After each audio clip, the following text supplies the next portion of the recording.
Maybe many people know me as Chafardawa, like from like 2021, I guess I started introducing myself as Chafardawa.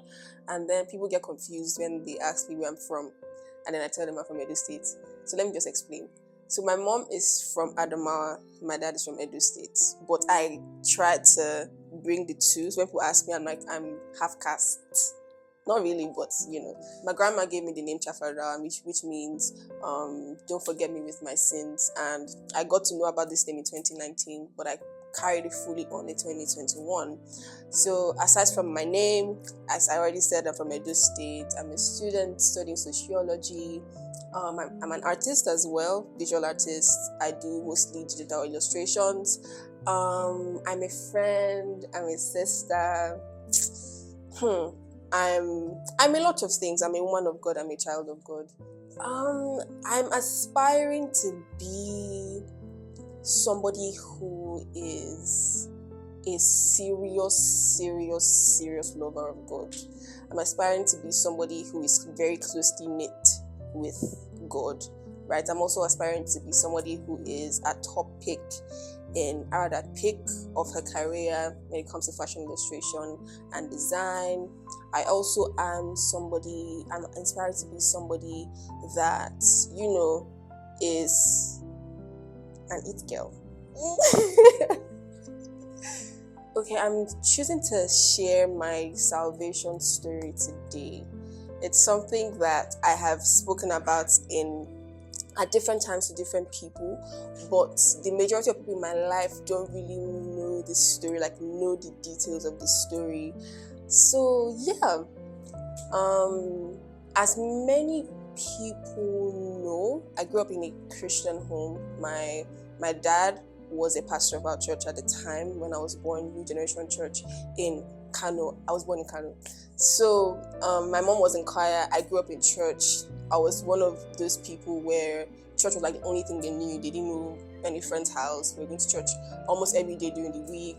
Go to church on Sunday, be the last people to leave church. We're always like, at church, rehearsal here, prayer meetings here, all of that.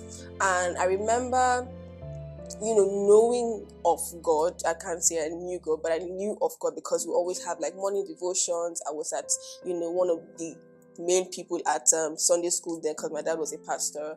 But I didn't really like it because of the pressure that was put on me as a pastor's child. Like the one that really I knew really affected me was those Saturday morning devotions where you wake up really early and then leave very late. You're hungry. Your father is still explaining to you why, Abraham and Isaac, all of those plenty things. So it really didn't. I liked church when I was younger. I liked because another thing was my parents were really strict, so we were not allowed to do as much socializing outside of church. So aside from school, so I really liked school and I really liked church because that was where I could meet other kids, unlike other people that were going for like birthday parties there and there, like cousin's house and all of that. I didn't do any of that. So church was basically like one of my social grounds where I met people, and that was the only reason why I liked church. So I enjoyed going to church just to go and see my friends. I didn't really care what they were talking about. Yes, I understood the songs. I liked my memory verses and everything, but I didn't really like church and God aside from my friends. And then I was also like a very shy person. I still am. People don't believe me, but I still am, right? I was really shy, so it was hard for me to socialize with people like kids my age. And when I went to church, it was easier because people already knew me, Pastor Shego's daughter, blah blah blah. Says my father is not Yoruba, just so you know. So yeah, when I then we moved when I was 5. We moved to Abuja when I was 5, and it was a lot harder, right? Because my dad had to pastor the Abuja branch, and then there were not many kids there. Then I got to school, and school was like my space. I had to start meeting friends and everything. And then I remember at this time being a quiet kid. Nobody really wanted to talk to me as much because okay, what am I gisting them about, right? So I had to start coming out of my shell, but not in a way that okay, I'm so I started to mirror other people's personalities. If this person is talking really loud in class today and everybody's laughing at her jokes, tomorrow I'm doing the same thing just so that people can start to talk to me and stuff. Or if somebody's outside and making fun of somebody, next tomorrow I'm doing the same thing just so that I can get people to talk to me. And this was something I was now doing. And when I get home, I'm in my room. I can just sit in my bed and I'm like, I'm not doing anything. Aside from my siblings that would make me talk here and there. So I got into secondary school. I moved schools when I got into secondary school, and it was like a different space. Now I'm a bit grown. I was 12 when I got to secondary school, but yeah, I was a bit grown, right? And I started I was still doing the mirroring people's thing because I still didn't know how to be out with people and just be myself and stuff like that. So I would mirror my friends' personalities, and it wasn't really comfortable, but I felt like, okay, this is something I had to do to make friends. And at this time I had a lot of friends. Now I'm very friendly, but it's hard for me to approach. That was my only problem, right? So got mixed with a bunch of people, different people. I remember in my GS1 I made friends with this girl that I didn't really like, but we became friends because she complimented my Hawana Mutana bag. Then we became friends, started talking, and then she introduced me to more people. And then from there, I started talking to boys, started talking to other people, and got to GS2. And I had my first boyfriend, which was because they told me Valentine's on Thursday, and I needed someone to buy me glitter pen and slum book. So yeah, I said yes to the boy. I didn't even know who he was, right? But I said yes to him. But I realized when I went back home, I was like, I don't even know who this person is. How my first boyfriend with someone that I don't even know? So I went back home and I went back to school the next day and I broke up with him. My first boyfriend was for 2 days. But it still counts, I think. So yeah, after that, I remember I started getting myself involved with very strange, weird stuff. I started having an attraction for girls. I've always had a weird thing, but then it was a space for me to now express it in a way. So when that happened, I didn't tell anybody about it. I just had a few people in school that all of that thing was going on. But in everybody's face, I'm like, oh, I like this boy, I like that boy, blah blah blah. And it was that. So I got introduced to some other people. I got into my GS3. I almost failed, by the way, my junior work, but I didn't. So I remember in GS3, I think during our junior work lessons, we used to come to school during exam. The is the extension they used to call it. Come to school during exam, during holidays. And I remember one time somebody was asking me, "Oh, okay, Debbie, how far now? You don't have a boyfriend now?" And I lied to them that I had a boyfriend. And everybody, that story was I was able to lie that I had a boyfriend. I was able to bring up a proper story. And I remember thinking about it okay, this is the reason. I thought about it a few months ago, and I realized that the reason why I was able to lie a lot and have a good story at a go is because of how my parents how I grew up with my parents. They were really strict. So if I wanted to do something, I had to give a good story of why I wanted to go out, right? So yeah, all of that. And I remember telling them I had a boyfriend and all just wanting to be among. Puberty hit everybody. Puberty didn't hit me. So there was now a different phase of trying to keep up with everybody, because now most people that were getting attention were the girls that were already wearing bras, all of those plenty things. And I am who I am. So I had to start another phase of lying, padding up my under my shirt, my under my skirt, all of those plenty things. And it just put me in a space where I was actively itching for attention, right? So I got into SS1. Now, when I was younger, all I wanted to be was a doctor, right? I really just liked human anatomy. I loved, bones, understanding muscles, all of those plenty things, the brain, everything. So I wanted to be a doctor. But then because of my my grades in school, I wasn't able to. They advised me to go to art class, and I told them I didn't want to go to art class. Because I don't know what I'm going to do in that class. All I want to do is be a doctor. So I convinced my parents that I could be in science class. So I went into the science class, and I remember one time I was having a conversation with my friends, and then one of them told me that, her parents had convinced her to go to art class to read mass communication. And then she looks at me and she was like, Debbie, I don't think you're smart enough to be in science class. And I told her, I am smart enough. I mean, like, I said that out of stubbornness, not as if I was trying to be like, I was just stubborn, but I ended up failing that class and I had to repeat my class. And when I repeated my class, I met a new group of people, right? I mean, like, my other friends had gone into a class higher than me, so I wasn't able to spend as much time with them. So I made new friends, and I made a bigger community of people around me. And the same circle, having to like do things just so that people would like me and everything. And in my SS2, I had to change schools again, but somehow this was like when I started to have like a consciousness of who God was, or is rather, who God is. And even though I wasn't like anything, I wasn't being serious about him. I just knew, okay, there's something that he likes, there's something that he didn't like, and I'm doing the things that he didn't like.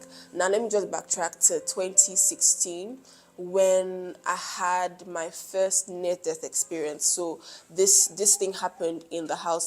This weekend, my uncle came with his girlfriend, so we had to move. So he slept with my brother in his room, and then his girlfriend slept with my sister, so I had to move to my mom's room. So that morning, I woke up and I went to pee, but I didn't pee in my mom's room. I went to my own room to pee, and somehow, I felt dizzy. Okay, everything is fine. I sat down back, and then I was like, okay, you know what? It's time for me to stand back up. I stood up and then I fell. I hit my head. This scar here. I don't know if you guys can see my busted head. But I slept. I slumped and I hit my head. Blood everywhere, everything, and they rushed me to the hospital that morning. Now, the exact same thing happened in 2017 around the same time, but this one was a bit different. So this Saturday morning, we were having our long devotion as usual, and I went to pee, came back out. Before I came back out, I felt dizzy, right? So I sat back down. I was like, okay, you know what? I know this didn't happen before, so I'm not about to I know what to do, blah, blah, blah. So I sat back down and I rested my head on my knee. But that was that's the last thing I remember. Next thing, they're pouring water on me, blah, blah, blah, blah. And then I opened my eyes, my dad is holding me. And then I black out again.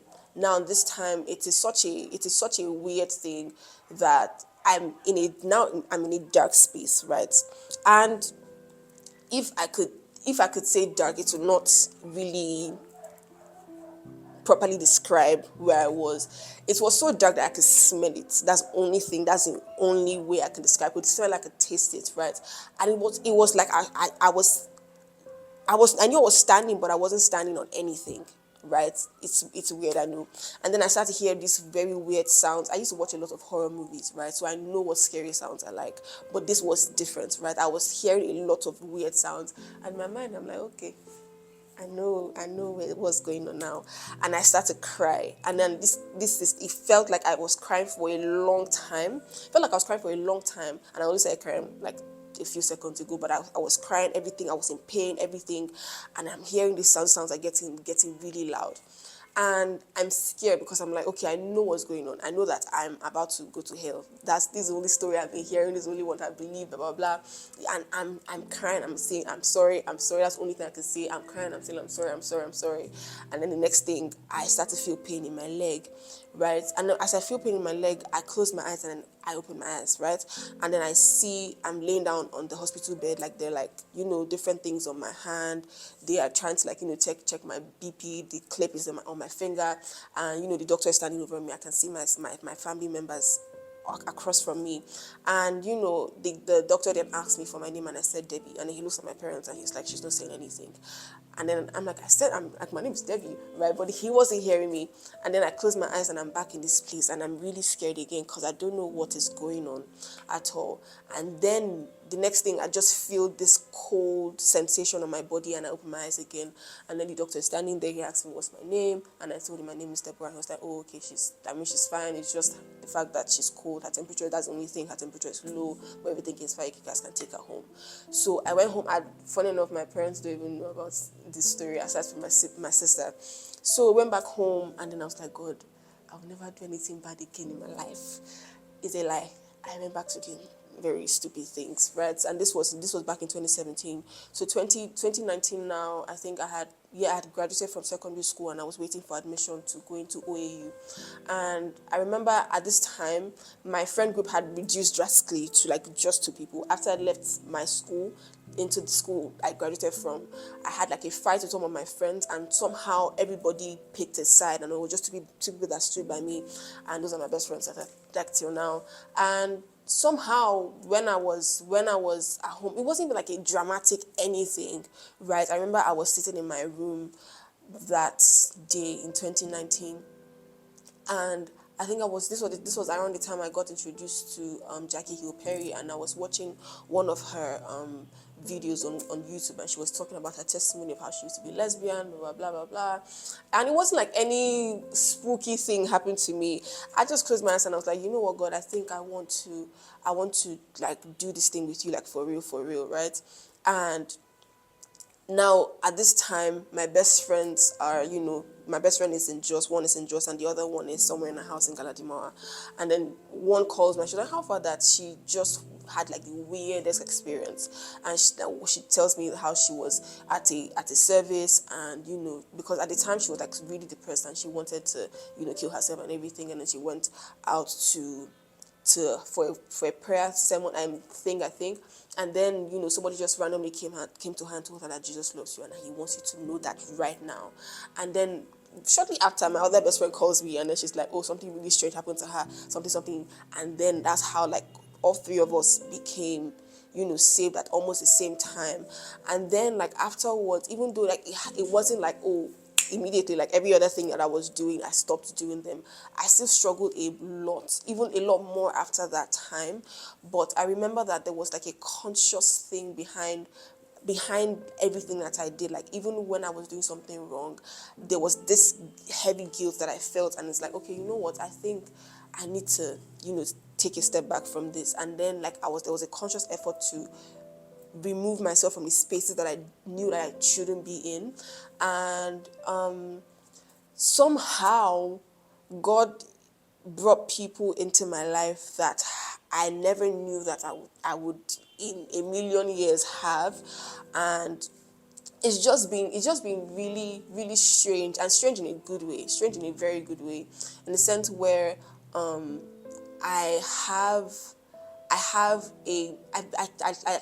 believe that I have a unique relationship with the Holy Spirit, in the sense where it's almost like I have a boyfriend, even if I don't.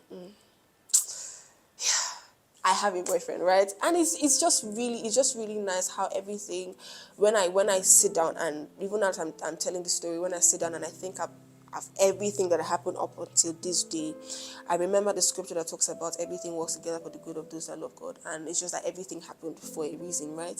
So yeah, that's the story I'd like to share, or rather the story that I'm sharing. Lots of Bible verses, but the one that has hit me very recently is Matthew 6. Let me open it. But yeah, it says, I think it's from verse 1 to verse 6. Yes, so it says, don't say, watch out, don't do your good deeds publicly to be admired by people, for you will lose the reward from your Father in heaven. When you give to someone in need, don't be a hypocrite and blow trumpets in the synagogues and streets to call attention to your acts. I tell you the truth, if you have done that, you have received all the reward that you would get. But when you go to someone in need, don't let your left hand know what your right hand is doing. Give your gifts in private, and your Father who sees everything will reward you. When you pray, don't be like the hypocrites who love to pray in public public, on street corners, and in the synagogues where everybody can see them. I tell you the truth, that is the reward they would ever get. But when you pray, go by yourself to your room, shut the door behind you, and pray to your Father in private, then your Father who sees everything will reward you. The thing that I learned from this verse is basically the audience of one, right? How it's that, yes, and in most of Jesus' teachings, he tells us how to, like, teaches us how to be generous and everything, love others, blah, blah, blah. But then here it's like a different perspective. Like, if you are going to position your good deeds just so that everybody can see, oh wow, this girl is a really good Christian, this girl, she gives, she prays, everything, then that's all you're going to get, the accolades from every other person. But do it in a way where you don't care, because even if nobody is looking at you, or if people are looking at you, there's just one person that is in your focus, right? Like, this camera is focused on me, it's only God, right? And I started learning this thing because of how I already learned to live my life before. It was easy for me to start to do things because I wanted people to see what I was doing, and, like, Debbie is this, Debbie is talking today, that kind of thing. But then I had to start learning that everything, single thing that I'm doing now, even if it is not the things that people may see as wise, I'm still going to do it, and it's because this person has told me to do it, right? The Holy Spirit has told me to do it. And yeah, that's the Bible verse that I'm currently feeding on in this season of my life. The song that sums me up is Good God by Limo Blaze and Naomi Rain. Yeah. That's like the song that comes to mind now. So yeah, that's the song that sums me up, because God is, like, good. You know when you said next generation, and she just saw, like, my 16-year-old self in front of me now. To be honest, I would say in the process of finding identity, don't look at other people. In the process of finding identity, don't look at other people. Don't look at the trends. Don't look at, pop culture. Don't look at, social media or anything. Look at God. Like, even if right now it may not make sense that you're looking at God, like, what would God tell me? Because you may not have understanding on certain things. But still look at God, because why would an iPhone go back to, or rather an iPhone XR go to another XR to tell him, okay, how far my charger spot is not working anymore? You go back to the manufacturer, the person that, made you. That's how you know who you are, how to function in this world, what you're supposed to be doing in this world. So because I know it's like a thing for everybody to want to, like, find themselves, quote unquote, I would say find God. He will be the one to tell you who you are and what you're supposed to be doing. That's the advice I'll give the next generation.